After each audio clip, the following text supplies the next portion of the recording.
So what is up, you guys? It is your boy Brenton Biggest here, and welcome to another video. And today's video, we are going to be talking about the most underrated signing from every NFL football team. Now, before we get into today's video, like and subscribe. We are on the road to getting to 500 subscribers, and I would like to try to get it before the end of the month. So, yeah, liking and subscribing is going to be very helpful. Thank you for doing that. If you actually decide to do, I'll just wait a couple of seconds. Okay, I'm assuming you like and subscribe if you haven't. Okay, but anyway, enough said. Let's get into the video. I'm sorry. So before we actually get into the Arizona Cardinals, there is one thing I will be saying, or actually a couple of things I'll be saying. We're not including resigns. Okay, so we're not including those. And two, we are. Oh, and if there's a team, like let's just say, for example, the Cardinals didn't sign anybody and all they did was re-sign people, then I will just skip that team and just mention, like, hey, they didn't sign anybody. So just to let you guys know. But starting up the Arizona Cardinals, and I think it's going to be coming to a shocker to a lot of people. I'm going to got Jacoby Brissett, quarterback. Now you're like, why Jacoby Brissett? Now let me explain, right? One, they haven't really made a lot of big signings to begin with, outside of, well, Josh Sweat and Dalvin Thompson. But Jacoby Brissett, I think, is underrated mainly because of this one simple reason. He is easily one of the best backup quarterbacks in the NFL. And you could say that's not true or not. But you can't say he's definitely not a top 10 backup quarterback. You really can't. You can't make not that argument. Because he's easily had one of the most quarterback experiences out of anyone. Then you got the Atlanta Falcons. And I think this is a pretty easy one because they haven't made a lot of signings actually already. I'm going to go with Leonard Floyd. Leonard Floyd is definitely a very good player. I think he still is a decent player. And, with a defensive-minded head coach, with Raheem Morris, maybe there might be a potential chance he could be a solid player. But this guy will probably be a death piece on this team. But also hopefully help mentor whoever they get in the first round as an edge rusher. Because I'm just assuming that they're going to get an edge rusher. Which, you never know. The Ravens. Now, I have to go with DeAndre Hopkins here. Because there is literally nobody else they have currently signed. And, I mean, it is a bit of an underrated signing. Like, they could use another, maybe veteran receiver in the table. He's also a very good receiver. You can't have enough receivers, stuff like that. But it's literally because I have no other choice. Then you got Bills Mafia, and we got another wide receiver on the table. We got Josh Palmer. People are going to blame me in the comment section. Like, bro, this is the most underrated signing. What about Joey Bosa or Larry Ogunjobi or Lashish Ganal, who, funny enough, was a former Seahawk. But the reason why I go with him is because, one, you're getting a better quarterback in Josh Allen. And two, I feel like this is like the best opportunity for him to potentially break out. Like, you are probably the third receiving option, I think, because you got Keneal Chenal, Dalton Kincaid. So then I would leave him then as the third option, which I think is decent for him. Then you got the Carolina Panthers, and I think without a doubt, the most underrated player signed is Tershawn Wharton, defensive tackle from the Chiefs. Now, if you don't know this guy had a pretty big breakout season with the Chiefs. And, one of the big reasons of why the Chiefs have been doing so well is because of their defense. Stop saying it's their offense, because guess what? It's not. So, yeah, it's easily because of their defense. And you're signing a player who's from that defense. Not just a player who's just there. An actually decent player from the defense. And I love this fit too. The reason why I love the fit as well is because Derek Brown is there. So he's not the D tackle one. He is a D tackle two, which is what was his role with the Kansas City Chiefs. And that's exactly what his role is going to be probably in Carolina. Then you got the Chicago Bears, and the best signing from them, I actually shouldn't have included trades. I think the most underrated signing for sure has to be Gary Jarrett. Now, the reason why I say this is because this team has had a desperate need for another good pass rusher. Like, last year, their only really good pass rusher is Montez Sweat. So, adding some interior or just any edge rusher, because they did add another edge rusher.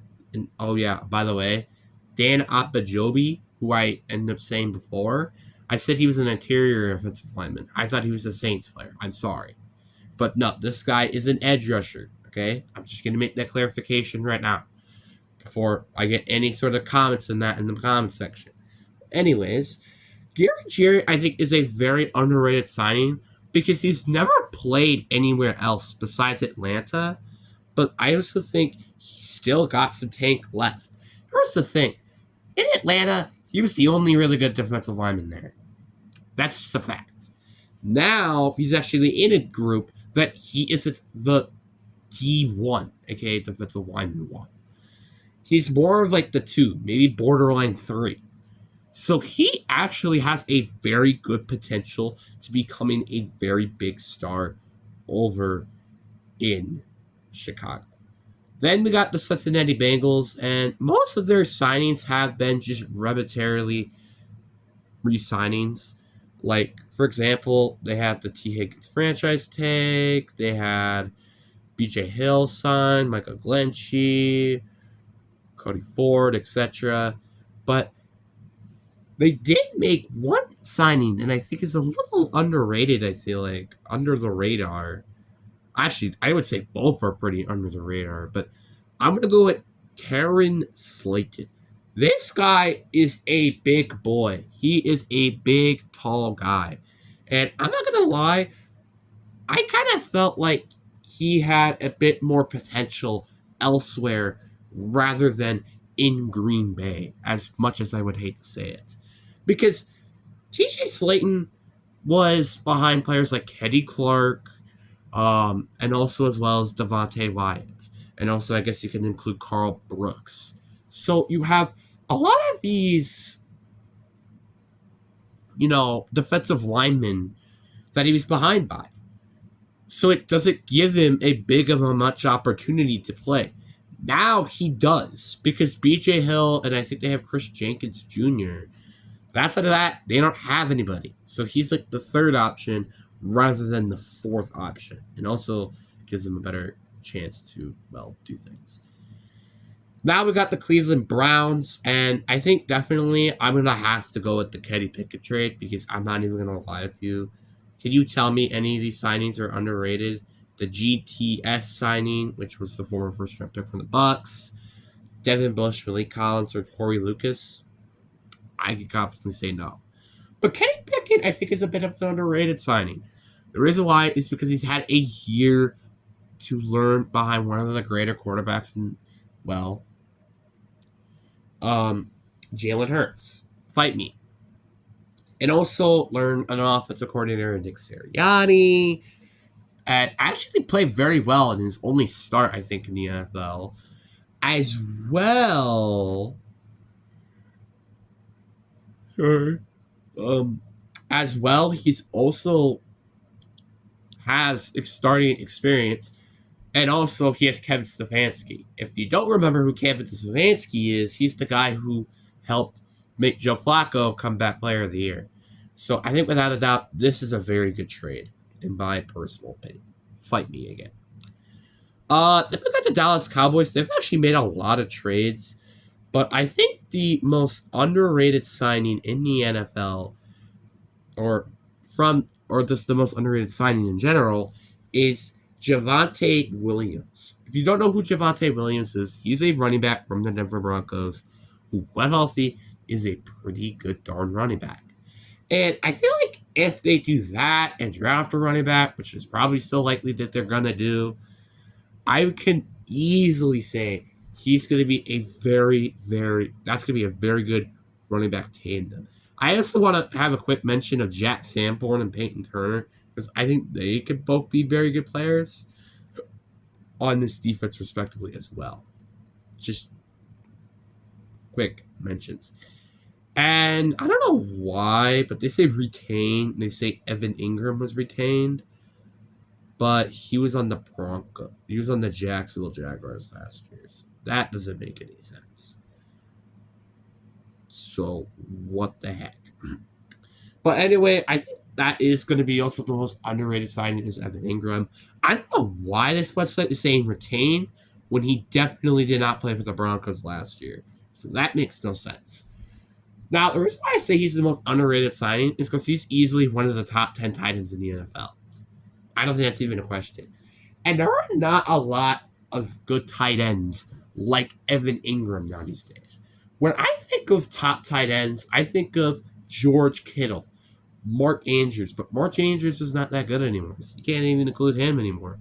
And don't you dare say Travis Kelce because he's not that good anymore either.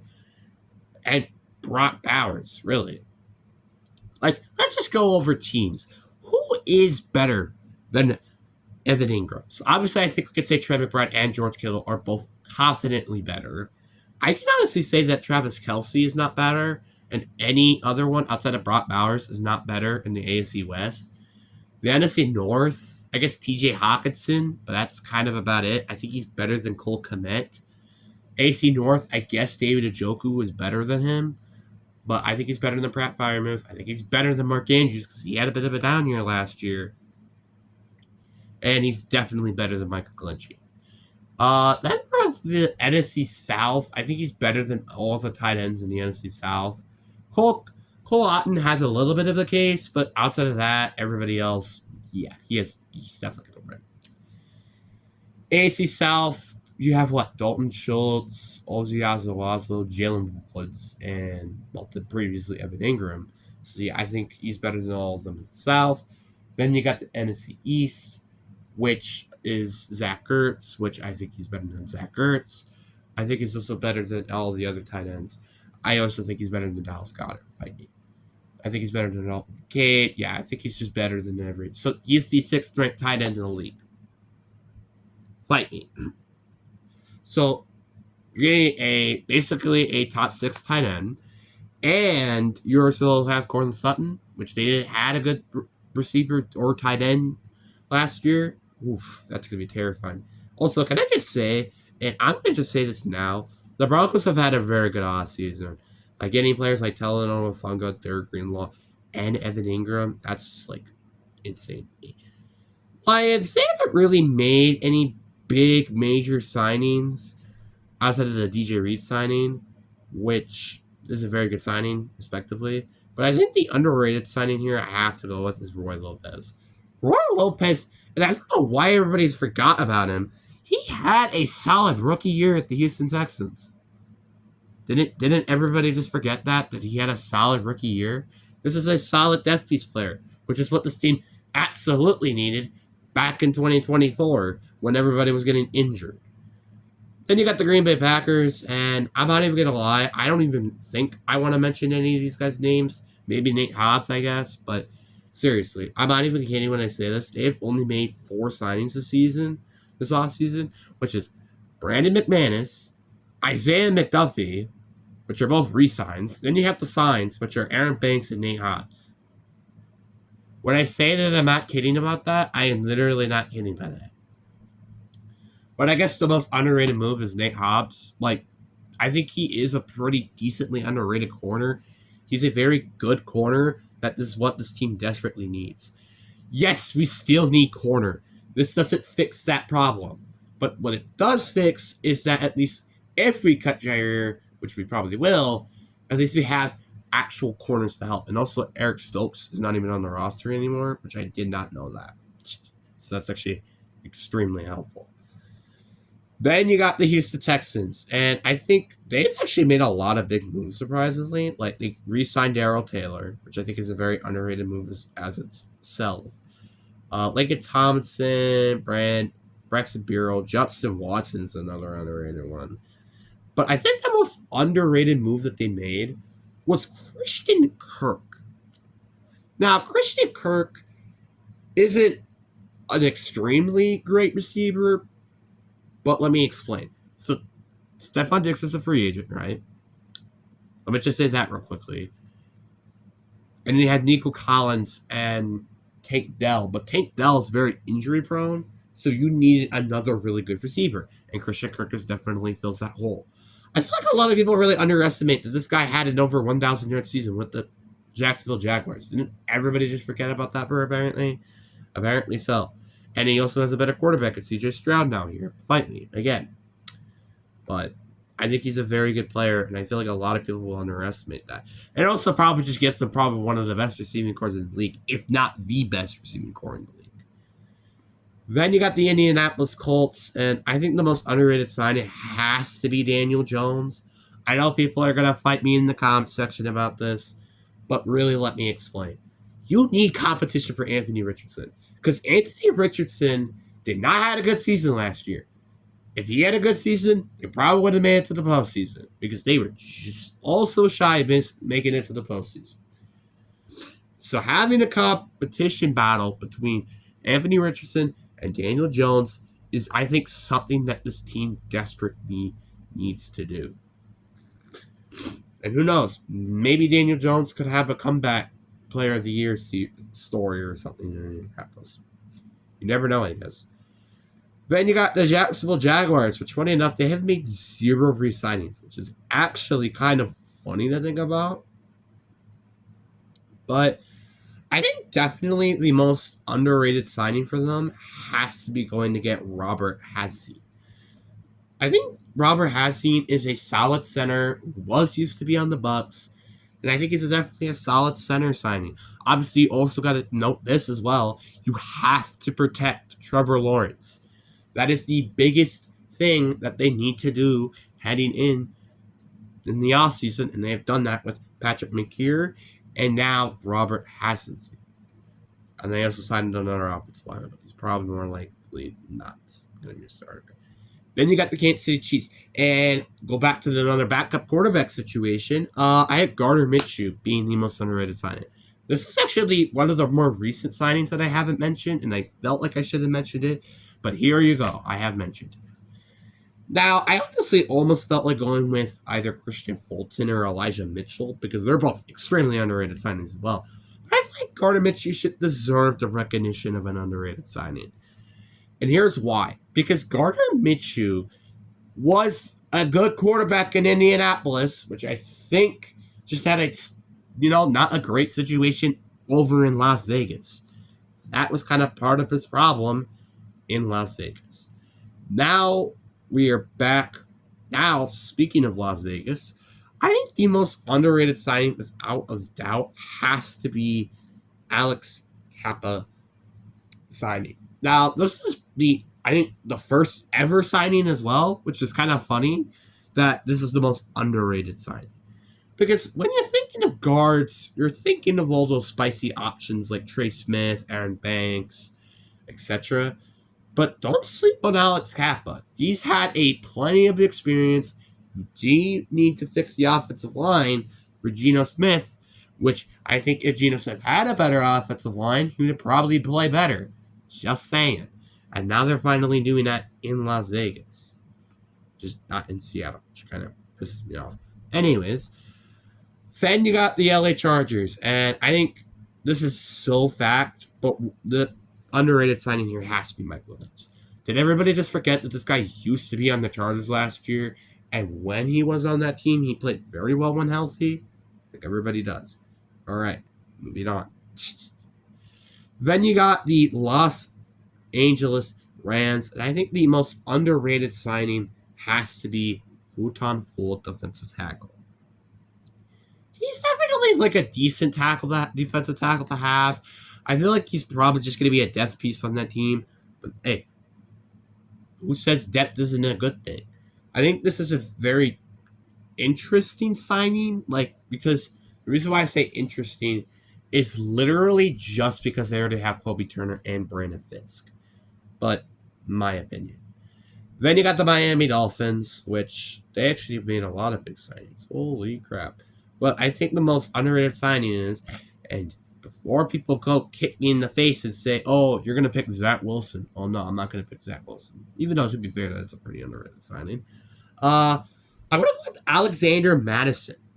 Alexander Madison is a decent running back, and I feel like this team could use another decent running back under the table. Yes, they had Jalen Reich, who they drafted early day 3. Yes, they have Devon Achane. But have you seen some teams' running back injury depth charts? I think the Seahawks heading into this year was supposed to they had Zach Charbonnet and Kenneth Walker both hurt. So you could never have enough running backs in the NFL. Then you got the Minnesota Vikings, who have made a lot of big moves. But I think the most underrated one has to go with Will Friars. Will Friars is extremely underrated. He is one of the best guards in the league right now. And fixing the offensive line, which is what this team desperately needs, by the way, is very, very good. Especially for JJ McCarthy, who just tore his meniscus last year. Protecting your quarterback is way too valuable, and a lot of people should know this by now. Then you got the New England Patriots, who've actually made a lot of big signings. Holy crap, okay. But I think easily the most underrated signing is going to be K'Javon Chaisson. There are actually a lot of decent underrated signings, like the Hervan Landry one, Josh Dobbs. But I want to go with Chaisson because everybody forgot that he was a first-round pick last year. That's number 1. And 2, sometimes you just need a different team of scenery to be a good player. And I think this could be the same. This could be the case for the Patriots and K'Javon Chaisson. Because Doug Peterson, he came into the organization before, I think it was after they drafted him. Was it after or was it before? I think it was after. Yeah, it was after because I think it was like the 2020 season when they had to draft CJ Hendrickson. Which, funny enough, was also a pretty bad draft pick. But I think this is a very underrated signing, and I feel like a lot of people could agree with me on that. Then we have the Saints. And when I literally look at this team, they've made one trade, and that's probably the most underrated thing they've done, which is Devon Choksey. There has only been 2 trades that I have not mentioned on this channel, which is the Ed Ingram trade, which the Texans have been trading, and Dalvin Doxey. And I think this is probably one I should have covered, but I haven't. This is a decent player, right? This team could use some defensive line help in the future, with obviously Cam Jordan being close in retirement, and, well, they also having Dermone Davis close to retirement, who's a linebacker. Still, overall, decent signing, or decent trade, and only have to trade a 7th-round pick for him. So, yeah. Then, I think I have to go with Boston Odebo. When you think of the Giants signing Javon Holland or Boston Odebo, who you think would pick? You would pick Javon Holland, right? I'm picking a Boston Odebo here, and let me explain why. Boston Odebo is a very good corner in the right scheme. I think he's a very, very good corner, and there's a reason why the Saints traded up for him. He's actually been getting better in every year, so I wouldn't be surprised if maybe he has a little bit of a better season over in New York. Who knows? Because, again, it's the Giants we're talking about here. We're not talking about anything major. Then we got the New York Jets. And there are actually 2 underrated signings I want to talk about, which is Andre Cisco and Justin Fields. But if I had to pick one, because this video is already over 24 minutes long, I have to go with Justin Fields. Because a lot of people, I feel like, why is everybody saying that Justin Fields is a bad quarterback or this is a bad signing? Can I just mention this is a 2-year deal? You are only having him for a 2-year deal worth $40 million. That is not a lot of money for a quarterback. I think this is easily the cheapest contract, not including rookie contracts, in the league. So you shouldn't have to care that much. And plus, he's actually in a very good spot. I like the Jets' offense. It just sucks that the kind of stink. Their offensive line is not that great. Well, guess what? Justin Fields has not had a good offensive line before. Whatever. He's had a great running back. Something he hasn't had before. No offense, but I'm not saying Najee Harris is a good running back. Same thing with Jalen Warren. And then also, wide receiver, you have Garrett Wilson, who is their best receiver I think he's ever had in his career. Maybe DJ Moore. There's a bit of a competition to that.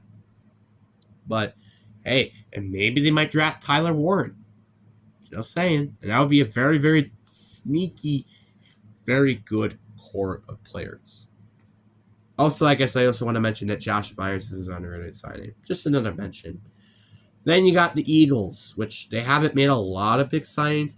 But one signing that really catches my eye, actually, looking at it, is Joshua Uche.